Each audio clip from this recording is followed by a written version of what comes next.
Hello and welcome to Medieval Chronicles. Here we are in Essex at Hadleigh Castle. Hadleigh Castle was an early 13th century fortress in the southeast of the fine English county of Essex. The castle, which has for many centuries laid in ruins, was originally built by Hubert de Burgh, 1st Earl of Kent. De Burgh was given the honour of Rayleigh by King John in 1215 as a reward for his services, but chose not to develop the existing site of Hadleigh Castle, instead building a new fortification south of the town of Hadleigh. Works on the castle are believed to have begun around 1215. The exact origin date is uncertain, though a licence to crenellate was granted in 1230 under Henry III. Hubert de Burgh was a powerful supporter of King John. He was an English nobleman who served as Chief Justiciar of England from 1215 to 1232 and as Justiciar of Ireland during 1232. During the reigns of King John and his successor Henry III, and as Regent of England from 1219 to 1227 during Henry's minority. As such, Hubert was one of the most influential and powerful men in English politics in the early 13th century. The site of Hadleigh Castle, on a ridge overlooking the Thames Estuary, was a strategic choice, though it seemed also to serve other purposes as a park, fish pond stables, and perhaps also gardens. However, the castle was positioned on London clay, which proved geologically unstable, and it quickly faced subsistence issues. Later in the 1230s, Hubert de Burgh fell out of favour. In 1232, his enemies' plots against him succeeded, and he was removed from office and imprisoned at Devizes Castle, and was forced to return Hadleigh Castle to the Crown by 1239. For the remainder of the 13th century, Hadleigh Castle was retained as a royal castle as part of an estate containing agricultural land, a park and a tidal mill. As the century went on, the castle was neglected, and although in 1273 it was given to Queen Eleanor, it declined into a poor condition. However, during the later 13th century, the castle saw some improvements. The mill, vital for the wider estate, was well maintained, and in 1290 a new great hall measuring about 56 by 30 feet with an adjacent solar complex was built at the castle. In 1299, the castle was given to Queen Margaret, the second wife of Edward I, who wasn't happy with the state of the building and instigated repairs. Her husband, Edward I, visited the castle twice, using it as a base for hunting in the area. During the reign of Edward II, there was a period of renewed interest in Hadleigh, leading to much renovation and rebuilding during this time. Edward II first stayed at the castle in 1311, and at this time work was done to renovate the castle, including building new royal quarters and repairing some of the castle walls that had fallen foul of subsidence. At this time, the early 14th century, it is known that the castle buildings included a larder, kitchen, prison, a longhouse, cellar, castle hall, an old chamber and an armoury. Also, the castle was guarded by a garrison of 24 soldiers.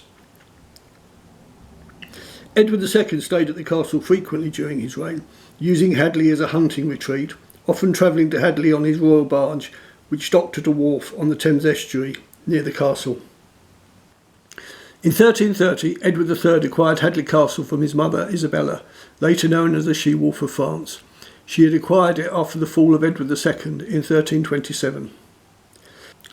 Edward had little interest in the castle at first, but despite ongoing subsistence issues, by the 1360s he had decided to make much greater use of the property, ordering large parts of it to be rebuilt, possibly spending as much as £2,200 on works. This may have been because Edward recognised the castle's strategic value during the 100 Years' War, and so was willing to invest in a dramatic rebuild. This would appear to be supported by Edward's decision to build Queensborough Castle, a fortress castle, in 1361 on the opposite side of the Thames Estuary to Hadleigh. Queensborough Castle, also known as Reshaped Castle, was built on the orders of Edward III and named in honour of Queen Philippa. It was the first concentric castle to be built in England and the only new royal castle to be built in England during the late medieval period. The stated role of Queensborough Castle was for the defence of the realm, and along with Hadleigh, it formed part of the country's coastal defences. The 1360s were an uneasy, peaceful interlude in the Hundred Years' War after the Treaty of Bretigny in May 1360, and Queensborough's location on the Thames Estuary, along with the contemporary refurbishment of Hadleigh, seems to demonstrate that there was a strategic consideration. Also, like Hadleigh, oversight of the construction may have been carried out by William of Wykeham, and the work was completed by about 1367. However, some historians now say that the refurbishment of Hadleigh may not have been for defensive reasons, as at the time of these works relations with France were good.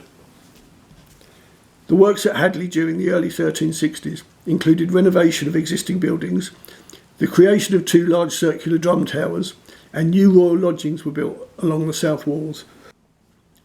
Also, the east side of the castle was completely rebuilt, and a new stretch of curtain wall was completed by 1365. The north side of the castle was upgraded and included a main entrance with a drawbridge and a portcullis protected by a barbican. There is evidence that comfort was a concern in the rebuilding as, for example, fireplaces were a prominent feature, and by September 1366 works were sufficiently advanced for the king to entertain the Earls of Suffolk, Warwick and Salisbury at Hadleigh. In addition, a large circular tower called the High Tower was completed by 1370. The entrance on the inland side of the castle remained relatively basic, however the building work created a grander impression from the Thames, and visitors heading to and from London would have seen Hadleigh as communicating a strong sense of royal power. The work on the castle may have been overseen by William of Wykeham, who was chief keeper and surveyor of Windsor Castle from 1359. As said earlier, Edward's decision to rebuild and extend the castle may have been in response to the growing threat from France, in which case Hadleigh would have formed an important fortification along the Thames, protecting it from raids. However, it may be that Edward, now in his 50s, intended Hadleigh more as a personal retreat close to London, where he could stay and relax in privacy and find comfort. The later part of Edward III's rule seems to have been the peak of the castle's usefulness, and from the late 14th century the castle's fortunes declined. By the 1380s, Richard II was on the throne, and he had little use for Hadleigh, and the castle was granted to Aubrey de Vere until his death in 1400. During the 15th century, the castle then passed through the hands of a number of high-status owners, who appear to have made little use of the castle. These included Edmund of Langley, his son Edward of Norwich, Humphrey of Lancaster, the Duke of Gloucester, and Richard, Duke of York, before being passed to Edmund Tudor in the mid-15th century. The earlier tradition of the castle forming part of the Queen's property was then reinstated, and it was granted to Elizabeth Woodville, wife of Edward IV.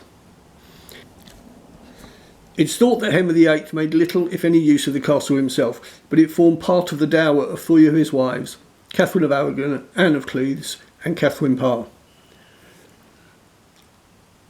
Also at this time, the castle's parks were used as sources of timber for Henry's navy.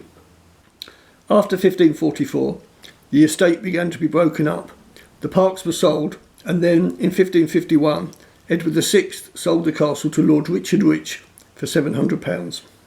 Between 1551 and 1575, Rich dismantled the castle for the value of its stone. He demolished much of its structure, selling stone and melting down the lead from the roof in the Great Hall's tiled hearth.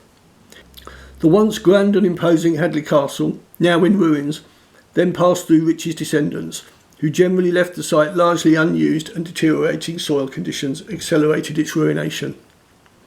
In time, the castle took on a certain romantic aura, and John Constable's famous romantic painting of Hadleigh Castle immortalised its evocative ruins. Constable visited Hadleigh in 1814 and made a drawing of the castle as preparation for 10 oil sketches and a single painting. The oil painting, entitled Hadleigh Castle, the Mouth of the Thames, Morning After a Stormy Night, was completed in 1829 and exhibited at the Royal Academy. A preparatory sketch of the painting is currently displayed in the Tate Gallery, London, while the painting itself now hangs in the Yale Centre for British Art in New Haven, Connecticut.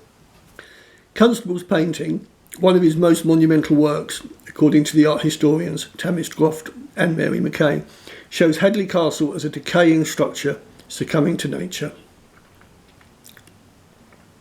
Many others have also immortalised the castle in art, including Hadleigh Castle by Henry Bright, David Henry Burl's Hadleigh Castle East Tower, and Henry Martin Lucan's Hadleigh Castle, the estuary scene from Saddleback, east of Hadleigh Castle, all now held in the collection of the Beecroft Art Gallery in nearby Southend-on-Sea.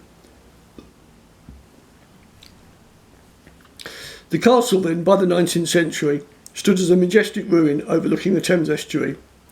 However, the useful life of the castle was not quite over.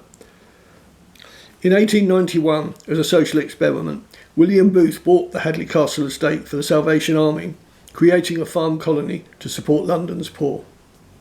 The project saw the building of brickworks served by trams, farms, orchards and educational facilities, and the Salvation Army still has a presence on the site with a cafe and training facility. At this time, however, considerable subsidence and slippage of the ridge occurred between 1898 and 1923, causing a collapse of the southern curtain wall. During the Second World War, Hadleigh Castle saw defensive use due to its commanding view over the Thames approaches to London, a key invasion and shipping route. As a result, the castle was fortified with observation posts and lookout points, using the surviving towers and high ground to spot enemy aircraft. Anti-aircraft batteries and gun emplacements were built, and Hadleigh's elevation made it an ideal spot for fire control and artillery. Hadleigh Downs and what is now Hadleigh Country Park saw the creation of small concrete bunkers, many of which survive in varying conditions. After the Dunkirk evacuation, the Essex coast was part of Britain's coastal crust of defences against a possible German invasion, and the remains of Hadleigh Castle were integrated into that defence network. After the war, in 1948, the Salvation Army gave Hadleigh Castle to the Ministry of Works, and it is now owned by English Heritage and is classed as a scheduled monument and a Grade 1 listed building. However, continued subsidence caused collapses and significant landslips. The northeast tower largely collapsed in the 1950s, and further major slippages occurred in 1969, 1970 and 2002. Today, one of the towers at the eastern side stands to near full height, and a second tower has about 1/3 of its original form. The castle is still surrounded by the 19th century Salvation Army Farm and Hadleigh Country Park. In 2008, Hadleigh Farm was announced as the venue for the 2012 Summer Olympic mountain biking events. The remains of Hadleigh Castle are open to the public and survive as a romantic ruin for all to enjoy. And I would very much advise a visit there if you're going to be in South East Essex. Anywhere near Southend, Hadleigh Castle is well worth a stop off. And thank you for listening to this tale of Hadleigh Castle from the Medieval Chronicles channel. Thank you. Thank you for watching Medieval Chronicles, and hope to see you again next time for more European medieval history. Best wishes, Terence.